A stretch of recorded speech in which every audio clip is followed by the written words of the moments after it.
at all times, maintain social distancing, and sanitize your hands.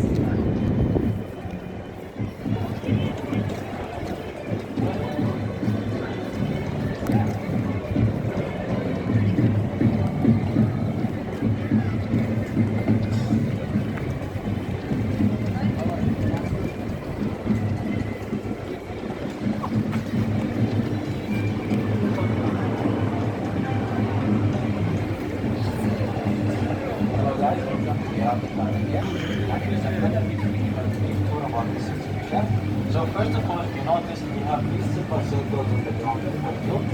These circles, they go all around the pavilion, and they draw the map of Iraq. We are currently standing in the map. From the north to the south, we have these two structures going through. On your left, we have what represents the Tigris River, and on your right, the Euphrates River. In between them, the most ancient civilization started. It was called the Sumerian Civilization, and the most ancient form of typing or literacy, which was called cuneiform. This whole area is called Mesopotamia, which means the land between the rivers.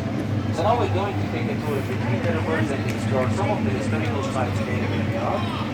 Right there we have Ishtar Gate.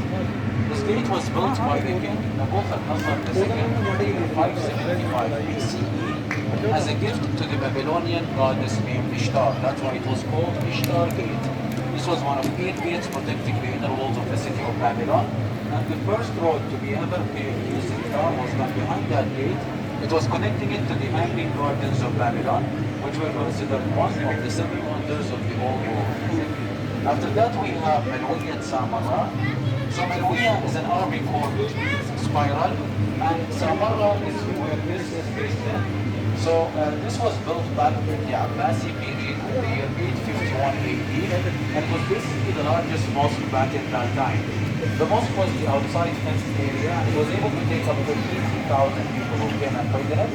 The spiral structure was the minaret. So the person who calls for the prayer used to call up 5 times a day. A total of 399 steps to the top bar, literally inside the room on top, and then calling the prayer using his voice, where it starts to echo all the way to the city outside. So now it's there only for its historical importance, also as an architectural masterpiece found in Salahuddin city and some other areas.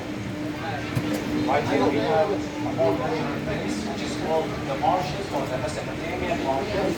It's a lowland area filled with drinkable and clear shallow water, located in the south, and it spans over 5 Iraqi cities, with an area of 40,000 square kilometers. This was listed as a heritage site by the UNESCO in 2016, and the people living there, they're called Arabs of the Marshes. Their houses are built over water. They use boats as a means of navigation and transportation, and they use fishing as a main source of income. So if you see above us, the ceiling of the pavilion was made to represent the fisherman net when being thrown all over the map of Iraq to resemble catching the vast amount of opportunities and generosities found in it. The coloring scheme on the net, ranging from light yellow to dark red, is connected with the map, and it reflects the amount of solar power potential available in these areas of the map. Here we have the Pope's visit to Iraq last March. This visit was historical because it was the first time for the head of the Catholic Church to come and visit us. It had many positive messages, one of them being that Iraq is a country that accepts all kinds of religions and beliefs. Also, when he came, he brought with him a message of peace. We want to send the same message to all other countries around us. Now here we have the Martyrs Monument. This monument was built in Baghdad, the capital of Iraq, in 1983, to commemorate the martyrs who lost their lives defending their country. Underneath it we have a museum with their names engraved on marble walls, so they can be forever engraved in our hearts and remembered throughout the history. This was designed by Ismail Baghdad, and if you go and visit this in real life as you come further away from it in certain locations, you will see an optical illusion. You will see that these two domes will appear as one full part. Once you start coming closer and closer, they'll go further away from each other, revealing something in between them. So what's in between them represents the souls of the martyrs penetrating the ground from in the Iraqi flag, splitting the dome into halves and continuing their journey.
Send a message that they were a nation that dominated over land, sea, and air.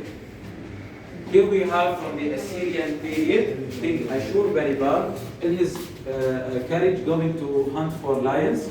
So in his library they found the first story that was ever recorded using the ancient language called cuneiform. So that story is called Epic of Gilgamesh. Now here we have also two parts or two pieces from the Assyrian period. King Sargon II head and the stele or the stela of Adad. So if you notice, they have similar types of hairstyle in terms of beard and hair, and also they wore a lot of accessories and jewelry.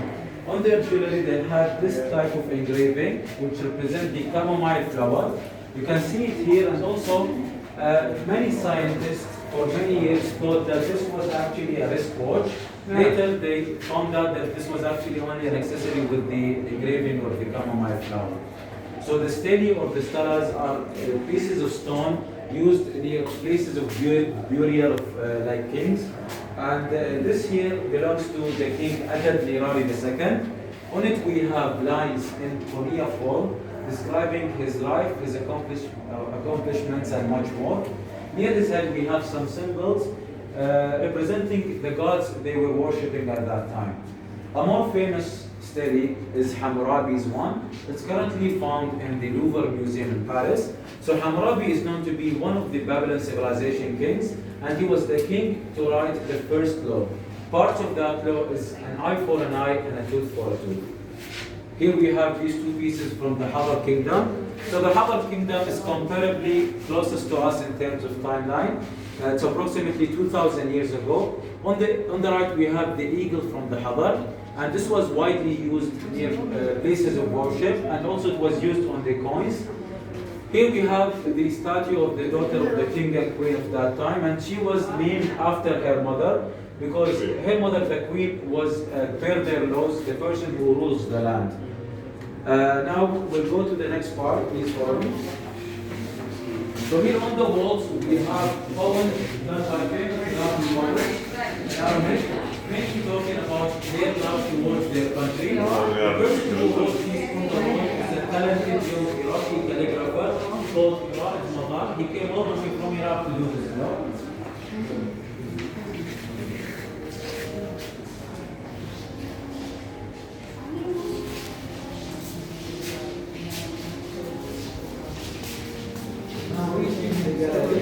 So the gallery contains paintings, but the original paintings for the generation after the pioneers and the new generation. So these are for sale if you guys are interested. I'll just tell you guys it was a pleasure having you here at the Iraqi Pavilion. I hope you enjoyed your tour here. After you finish enjoying this part, you can exit from this door to the stage. We are displaying a brief documentary about Iraq and the civilizations on the stage. I hope you enjoy it.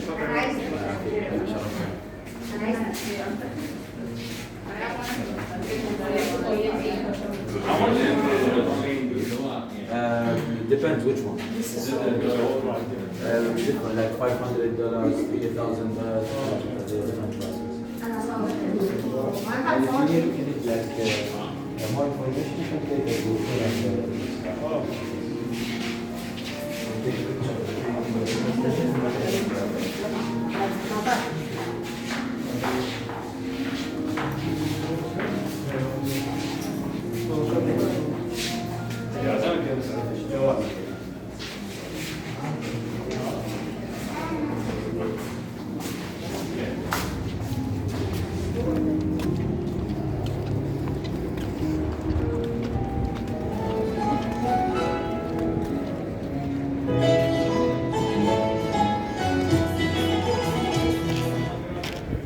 muchas cosas del pasado. Pues.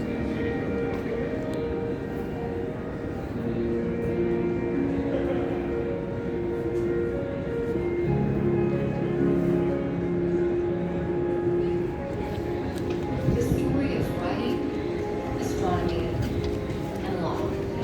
The story of civilization itself begins in one place. Not Egypt, not Greece, not Rome, but Mesopotamia. Mesopotamia is an exceedingly fertile plain situated between the Tigris and the Euphrates rivers. For 5 millennia, this small strip of land, situated in what is today Iraq, Kuwait, and Syria, fostered innovations that would change the world forever.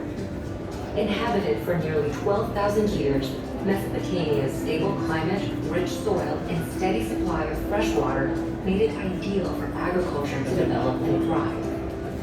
About 6,000 years ago, seemingly overnight, some of these agricultural settlements blossomed into some of the world's first cities. In the period between 4000 and 3100 BC, Mesopotamia was dotted with a constellation of competing city-states. At one point, they were unified under the Akkadian Empire, and then broke apart, forming the empires of Assyria and Babylon. Despite constant warfare, innovation and development thrived in ancient Mesopotamia. They built on a monumental scale, from palaces to ziggurats. Mammoth temples served as ritual locations to commune with the gods. They also developed advanced mathematics, including a base 60 system that created a 60-second minute, a 60-minute hour, and a 360-degree circular angle. The Babylonians used their sophisticated system of mathematics to map and study the sky. They divided one Earth year into 12 periods. Each was named after the most prominent constellations in the heavens, a tradition later adopted by the Greeks to create the zodiac.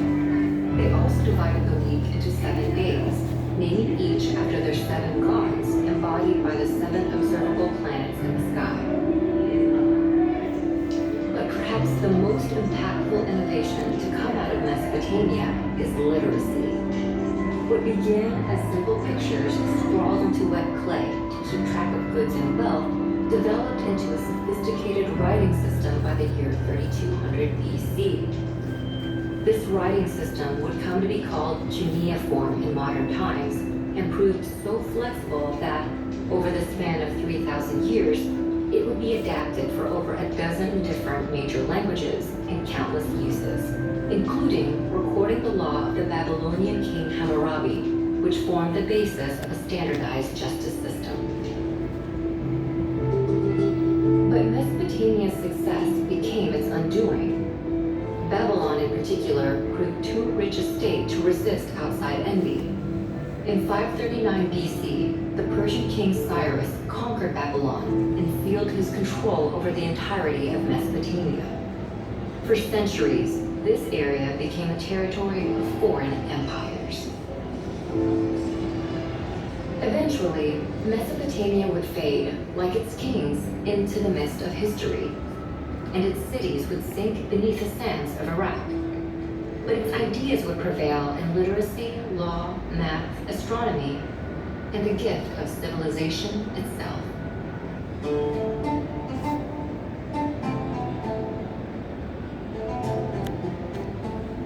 Babylon Civilization. From here, dreams sneak and the eyes are fascinated by the splendor of history.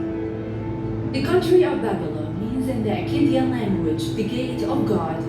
Babylon is located between the Tigris and Euphrates rivers, and a great civilization was established in its land between the 2 centuries, 6 BC, 18th BC, near the city of Hela, currently in Iraq. This period of time was known for its prosperity and greatness.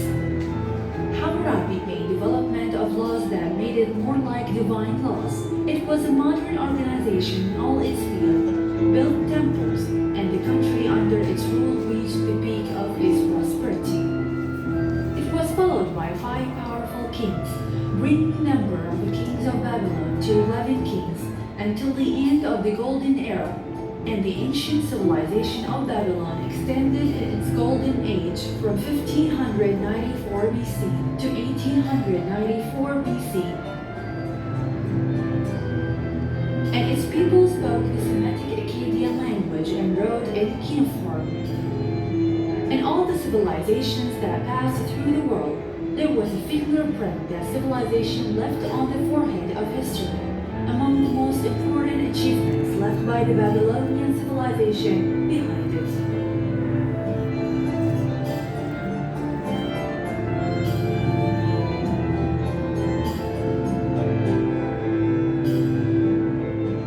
A gate built with clay bricks, palms, and painted with a blue turquoise porcelain, and painted on a lot of drawings and engravings for different forms of animals, some of which are familiar as lions and wolves, and some of them are legendary as murder, which combines the body of a dog, lion feet, and snake tail.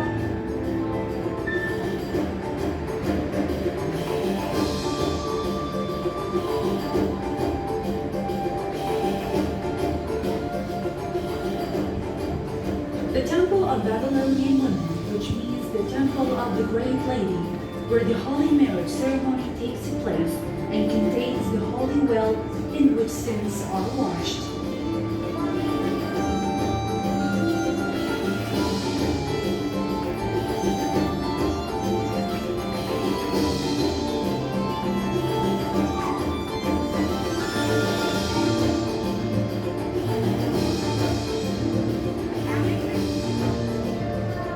King Nebuchadnezzar built the Lion of Babylon, a statue of solid black basalt stone about 2 meters long, in the form of a lion that bears a human, and this lion has become a national symbol of Iraq.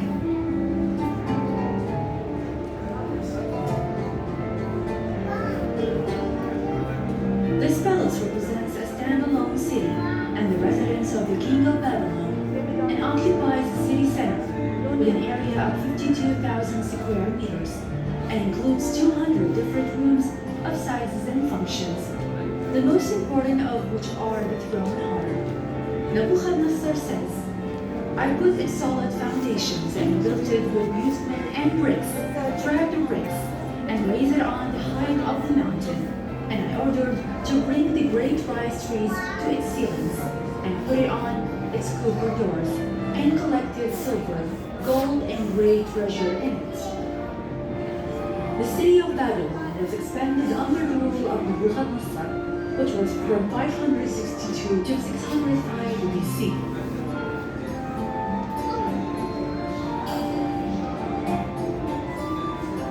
The labyrinth of the great city of Babylon. It is called Enemy Labyrinth, where all Babylon is one of the most fortified cities, as well as its high and large walls. The city of Babylon was characterized by the presence of labyrinths surrounding King Nebuchadnezzar's palace, dedicated to its protection and to the enemy's illusion that he will arrive at the end of the road to the king's palace. But he finds himself amidst a maze and crowd of walls and twisted roads from which he does not know how.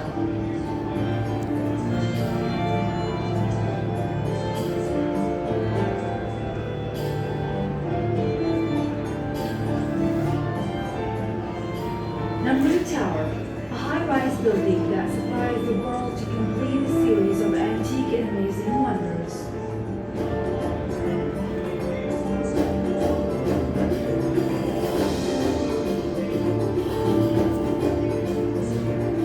Hanging Gardens. It was a palace built by Nebuchadnezzar for his wife Empress, granddaughter of King Medina.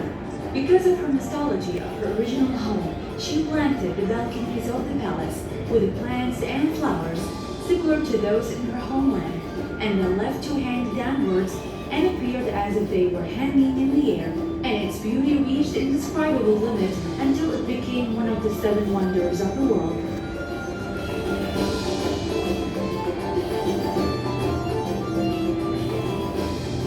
Here, King Sargon of the Akkadi, King Namulasar, King Nebuchadnezzar, and King Hammurabi passed. Here is the basis of the human civilization.